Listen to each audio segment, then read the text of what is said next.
On the news, federal government declares holiday for Eid-ul-Adha.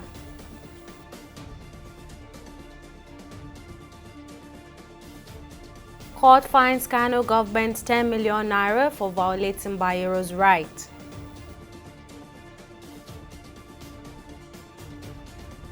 And federal government drops tax evasion charges against Binance executive. Glad to have you joined us on News Now on TV 360 Nigeria. I'm Tamilore Akinkolie. A federal high court in Kano has fined the Kano state government the sum of 10 million naira as compensation for breaching the fundamental human right of the 15th Emir of Kano, Aminu Ado Bayero.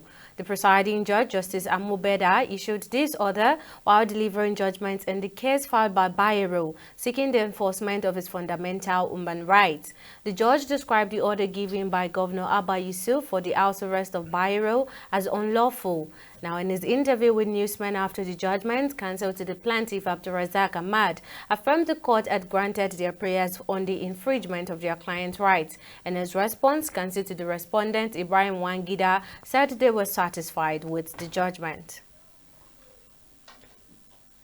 And the federal government has declared Monday and Tuesday as public holidays to mark this year's Eid-ul-Adha celebration. The Permanent Secretary in the Ministry of Interior disclosed this in a statement on Friday. It said the Minister of Interior, Lubumi Tujiojo, made the declaration on behalf of the federal government and congratulated all Muslims Umar at home and in the diaspora on this occasion. On June 7, the Sultan of Sokoto, Saad Abubakar, declared Sunday, June 16 as Eid-el-Kabir Day after affirming the Friday is the first day of Dhul Hijjah.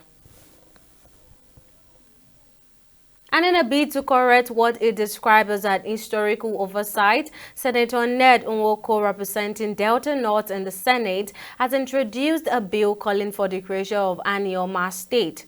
According to Senator Nwoko, the Southeast geopolitical zone currently comprises 5 states, a disparity when compared to other regions, except for the Northwest, which has 7 states.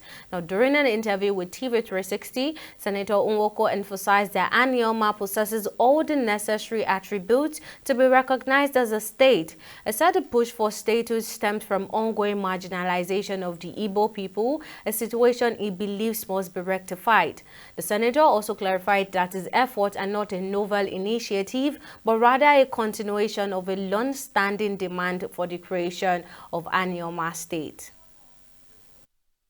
We can never have enough states, but there are some very historical clamor, like the creation of Anioma state. Anioma is a very homogeneous people, currently occupying 9 local government areas of Delta State, and out of that 9 local government areas, we have we have 6 of them that are oil and gas producing. And I'm sure you know Asaba, the location of Asaba. Asaba has grown really and has all the potentials. We have what it takes to be a state. There are many states in Nigeria that have just 8 local governments, but mine senatorial district will have 9. So it is the right thing to do. As a matter of fact, for the past 20 years, we've been asking for an Anioma state. All the kings from my place have been asking for an Anioma state. Our socio-economic leadership, called the Izu Anioma, have been asking for an Anioma state, and most of the political class too. So we are clamoring for it. Whether at the end of the day it is now geographically said to be in South-South or Southeast is another issue entirely. There have been many, over 20 years, the kings of Anioma, led by the Asaba of Asaba and the Obi of Owa, have led many delegations to various presidents, starting with Obasanjo's time, to Yar'Adua's time, to Goodluck Jonathan's time, and to Buhari's time. The only president that we've not discussed with is this current president. And so it's not a new thing. I'm not starting a new thing. It's something that has been there. And we all know that it is desirable. It is a state that has the potentials and rich in resources. So it's not just one of those states that will be struggling to survive. We do have things that will make us to do well as a state. It's like five fingers. You know, they have 5 states. Just imagine 5 fingers, 5 states. So if you want an additional finger that represents a state, you go and cut the 5 states that you already have. No, you look for a finger elsewhere to add to it to expand your territory. And that's what I'm proposing. Having an Olo state is like cutting a finger or two and counting it as one, or counting it as two rather, you know. Still on party matters, an appeal court sitting in Port Harcourt has directed all parties involved in the appeal, filed by members of the Rivers State House of Assembly loyal to FCT Minister Nyesom Wike, to maintain status quo pending the hearing of the substantive suit. The 27 pro-Wike lawmakers, led by Martin Zimowele, had defected from the People's Democratic Party (PDP) to the All Progressive Congress (APC). They had gone to the court to stop moves to declare their seat vacant. The three-man panel of the appeal court, which sat virtually on Friday, adjourned the hearing of the substantive matter to June 20th, 2024. The appeal panel advised the parties against taking any action that would affect the main matter and further directed that the notice of appeal should be served on the defendant before the next adjourned date. And the Federal Inland Revenue Service of FIRS says it is dropping the tax charges against Tingan Gambrian, Binance Head of Finance Crime Compliance. Confirming the development, Daria Adekombi, the agency's spokesperson, said the federal government is dropping charges against the two individuals sued along with the cryptocurrency firm Binance. Speaking in a statement on Friday, Binance said the development illustrates that Gambrian is not a decision maker at the firm. Binance also commended the FIRS for their diligence and professionalism throughout this process. The company said the situation demonstrates its commitment to resolving the issue with the government transparently and cooperatively. And to discuss this further, earlier on I spoke with financial expert Success Ogbonna, and I began by asking him the long-term implication for Binance if similar tax evasion allegations arise in other countries. Treaties that is not good for business. That's not good for business for them, right? And definitely that will really cost them so much. They might almost go out of business if that continues, because with what happened to them here in Nigeria, a lot of Nigerians have currently switched over to other exchanges, right? Not necessarily engaged with Binance anymore. So their engagement, trading activities on their platform are being drastically reduced, and that is not really good for them. It's more like a business losing activities, losing engagement. It's not really good for them. So if this continues, they might be in no time be out of business. All right, Mr. Success. Now, how might this case influence the regulatory scrutiny on cryptocurrency exchanges operating in Nigeria? This is a necessary. This is actually a necessary. Should I say, this is a necessary policy in place for every government to tax any company doing business in her zone, right? And Nigeria is not doing anything. The same tax levy was placed on them over there in the US. They had their own issues with the US, right? So they had to oblige. So if they could oblige to the US government, what's different with Nigeria government? They're also, so there's not, the thing, the Nigeria government placing tax demands on them, it's not a big deal. Every company, but if we could tax our local companies, these foreign companies will not tax. So there's no big deal there. I think the only issue, the issue with them evading tax, right, and how it affects the trust of the Nigerian community on her, and also how, if this is how this would also affect the operation in Nigeria, it's something to also look out for. All right, lastly, before I let you go, what specific measures does Binance have to take to ensure it collects and remits taxes accurately in countries where it operates? So the thing is, the way Binance came to the country, unlike Facebook, when Facebook came in those days, I don't it was the days of Obasanjo, I think it's Obasanjo, it was one that actually, and I think that was more like a broadcast where where there was an unveiling of this social media platform and all that. So I think they should also come through the regular, normal basis as a company. They shouldn't just they shouldn't just bank on the fact that they are popular and Nigerians will just start using them for free like that, operating or using the platform. No, they should register as a company. They should come register, follow the due process, right? When in any country they're operating in, they should follow the due process, register with that country, and also make their books open. And that was Success Ogboda speaking on the charges of tax evasion that was dropped against Binance executive. The National Association of Nigerian Student NANS has kicked against the bill seeking a single term of 6 years for the president and state governors, describing it as anti-democracy and an attempt to stifle people's choices. It will be recalled the 35 members of the House of Representatives under the auspice of reformed-minded legislators had last week proposed a bill seeking a sixth term of 6 years for the president and state governors.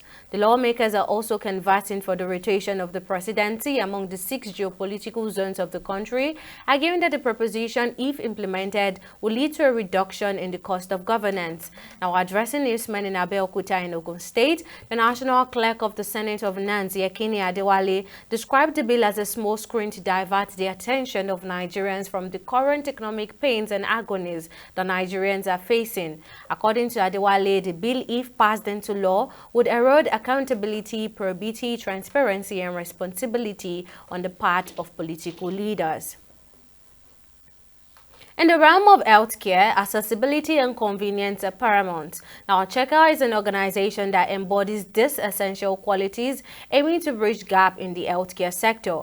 By making healthcare services both affordable and accessible, Checker ensures that more people can receive the care they need. Additionally, it offers healthcare professionals a valuable opportunity to earn extra income. Now, this next report dives into the various services Checker provides to the community, highlighting a significant impact on improving healthcare access and affordability. Checker stands at the forefront of healthcare innovation, offering a digital platform that revolutionizes at-home laboratory services. By partnering with doctors, labs, hospitals, and pharmacists, Checker provides patients with affordable, reliable, and convenient access to medical lab tests from the comfort of their own homes. For us, it's about convenience for our patients, our customers, even our partners. So how we work is that we partner with doctors, we partner with hospitals, labs, to provide at-home lab tests for their customers, right? So as against now sending that patient to the lab, they can use Checker, right? So, and the way we work just like Uber. We have healthcare workers everywhere that are licensed, and of course they've been screened, and they have our kits. So once there is an order from a patient, maybe from the doctor or the lab, the nearest healthcare worker visits the patient to draw the sample, maybe blood or swab or saliva, what is required for the test. Then it is sent to the nearest accredited lab, and results are then interpreted by our doctors and also sent back to the patients. Victor Emaye's light bulb moment struck while waiting in line for a family member's medical test. It was during this experience that he witnessed firsthand the inefficiencies and challenges within Nigeria's healthcare system. Motivated by the need for change, Victor embarked on a journey to establish Checker. Being in this space, I think in my second year, my mom came down with a stroke. And it was sad. We spent a lot of money, and we were told to go to the lab, right? Upon getting there, somebody said he was there for like 48 hours. I'm like, to do what? Do you get it, right? So we encountered that same problem, right? My mom was there for about 3 hours. I had to call people that knows someone inside, and we had to beat the queue, right?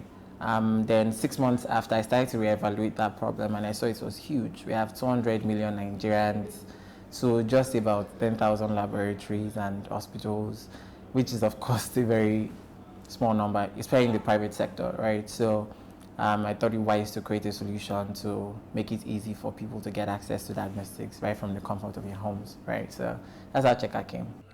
In addition to offering a wide range of tests on its platform, Checker understands that clients may sometimes require guidance in selecting the appropriate test for their needs. To address this, Checker provides the option for clients to seek advisory support from their dedicated support team. Typically, we just need to select required test and they can read a few information to understand what is required for that test. Maybe don't eat.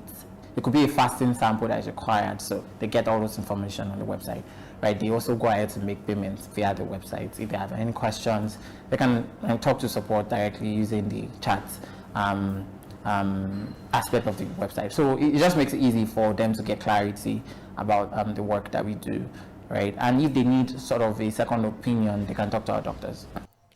Operating on a model similar to Uber, Checker has established its presence in Abuja and Port Harcourt, providing convenient access to at-home laboratory services in these communities.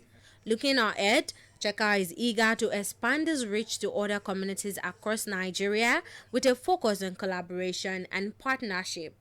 Yeah, so we're looking to get to more communities or states and even regions outside Nigeria, right? Kenya, Ghana, and so many others, right? So and the way we work, because we are very asset light and it's more strategic, so we need our partners to be on board, hospitals, labs, and etc. We need healthcare workers to be on board for that location, and of course, Checker, we need to add it to our website that we are live in that location. So once that is done, we can go live anywhere. As the demand for remote healthcare solution continues to rise, Checker stands poised to play a significant role in shaping the future of healthcare accessibility and patient-centered care. We'll take a break here, but coming up, Super Falcons remain best team in Africa and 36th in the world. Details of this story after this break.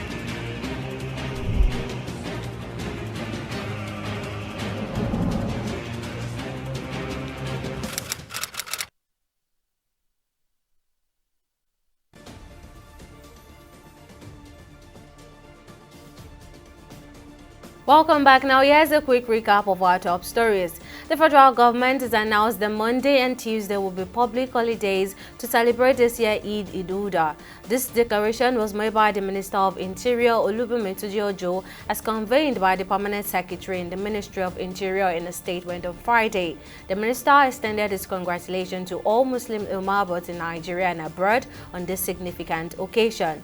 We also told you that the Federal Inland Revenue Service, FIRS, has announced it is dropping the tax charges against Ringo Gambrian, Binance head of financial crime compliance. And Daria Adekombi, the agency spokesperson, confirmed that the federal government is also dropping charges against another individual who was also sued along with Binance. In a statement on Friday, Binance welcomed the development and reiterated its commitment to resolving the issue transparently and cooperatively with the government. Now, in case you missed any of the news bulletin or for more updates, you can catch us on Lyman Sport TV and AVO TV or log on to our website on www.tv360nigeria.com. You can also follow us on our social media platforms on Twitter, Instagram, and YouTube at TV360 Nigeria, or download our mobile app on Google Play Store, Huawei App Gallery, and Apple Store. On Facebook, we're at TV360 Online.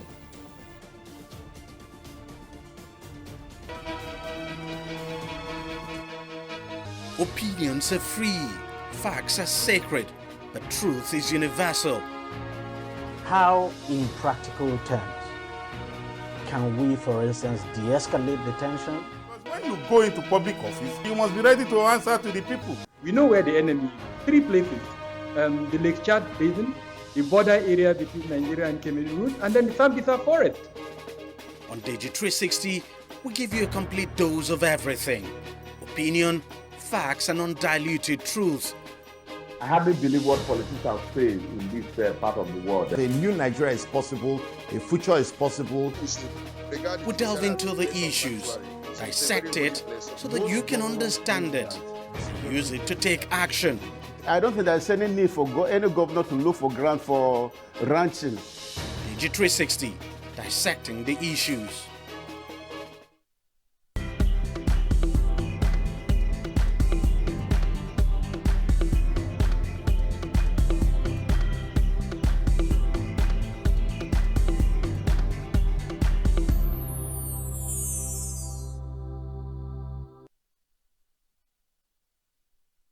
And on business news, the National Assembly's investigation into the $4.451 billion Nigeria Liquefied Natural Gas Project 7 was marked by controversies and disagreements on Thursday. The joint committees of the Senate and House of Representatives leading the probe had two closed-door meetings, each lasting over an hour, with NLNG officials led by Project Director Ali Uwais and the contractors involved in the project. Now, despite the extended discussions, the committees were unable to obtain the necessary information, and as a result, they resolved to formally request specific documents and information from NLNG. Additionally, the committees instructed the NLNG to hold any further variation in the $4.451 billion contract. We have about 10,000 persons working, 9,000 of them Nigerians and 1,000 foreigners. And these figures actually contradict the submissions you made to my committee just 2 days ago, whereby you mentioned you have a workforce of about 7,000 Nigerians and 500 foreigners. And I asked if these numbers were valid as in real time. And I was made to understand that the 7,000 was a sum of all Nigerians that started working on the project since 2019. That means if we had paid, or if we pay a visit to your site, we are not sure to have the 7,000. But here you are saying, presently, you have about 10,000 persons working. That means you have created jobs for about 9,000 Nigerians in that singular project, probably on site and in the office administratively. That's the one that the contractor, you agreed earlier on that the contractor was, that is what you agreed, distinguished senator. That is what you agreed that the contractor is going to talk about. I do not go on and follow his salary because it's an EPC contract. I do not dig into what salary, how many has he paid and not paid. If there's an issue around it, then I'll follow and address. Thank you. I agree. By the stable nature Mr. Chairman, point of order. I don't agree Mr. Chairman, with this. point of order. Point of order. I don't agree with this. Mr. Chairman, point of order. Two. Mr. Chairman, You have point to of tell order. us. Okay, I said I'm supporting the motion, but second, I have to please. allow me. No. Please, second, I so can that speak Mr. Chairman while can divide the moving House. motion. Please. I can speak while moving the motion. We are supporting the motion. Okay? We are seconding. I've already seconded the motion, but I will speak. Why? Yes, seconded the motion. I've seconded, but I should speak. We hereby resolve into executive session. We'll take a break here and be back with stock market reports.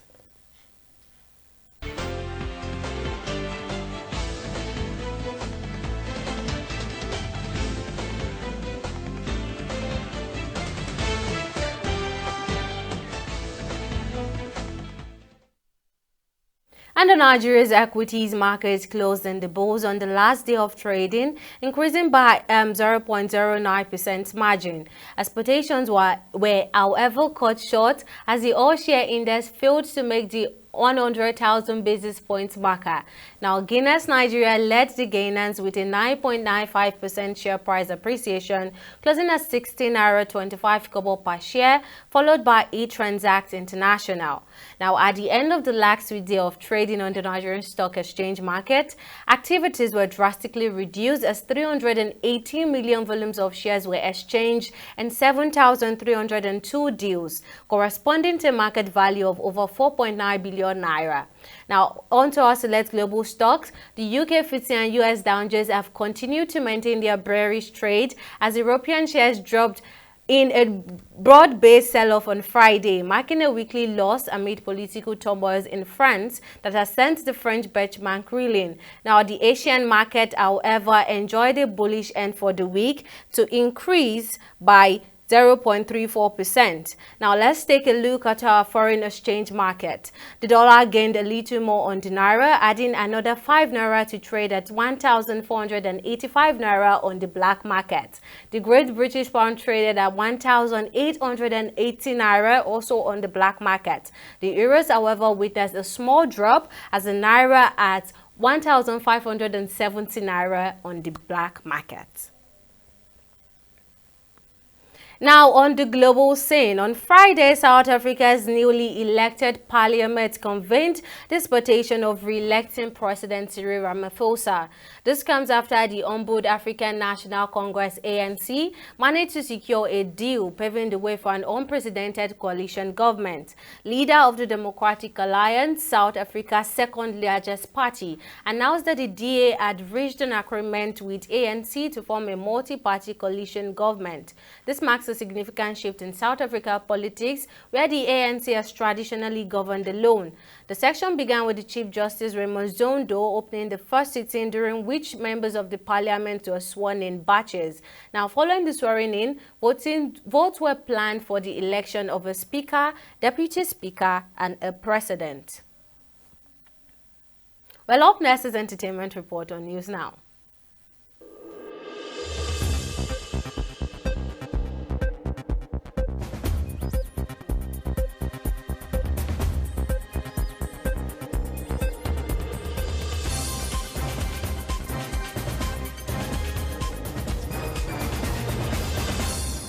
Davido's Champion Sound is the most streamed Amapiano song in Nigeria over the past 10 years, according to Spotify. In 2023, the South African dance genre Amapiano hit over 1.4 billion streams on Spotify as the genre continues to achieve global success driven by superstars across Nigeria. Amapiano's international success is reflected in Nigeria, whose listenership increased by 181% between 2023 and 2024. This critical influence has led Spotify to launch the website A Decade of Amapiano to celebrate the past decade of Amapiano. Wizkid's Superstar album makes an astonishing return to the charts, jumping to top 3 on Apple Music Nigeria for the first time in 13 years. This comes after the Manya singer celebrated 13 years since the release of his debut album Superstar and thanks God for his blessings, a healthy family, and a blessed life. The album sits firmly behind first place by Marvin singer Ira Star and second place Born in the Wild by Thames. And that's it on Entertainment News on News Now. Joy Uchejem, TV360, Lagos.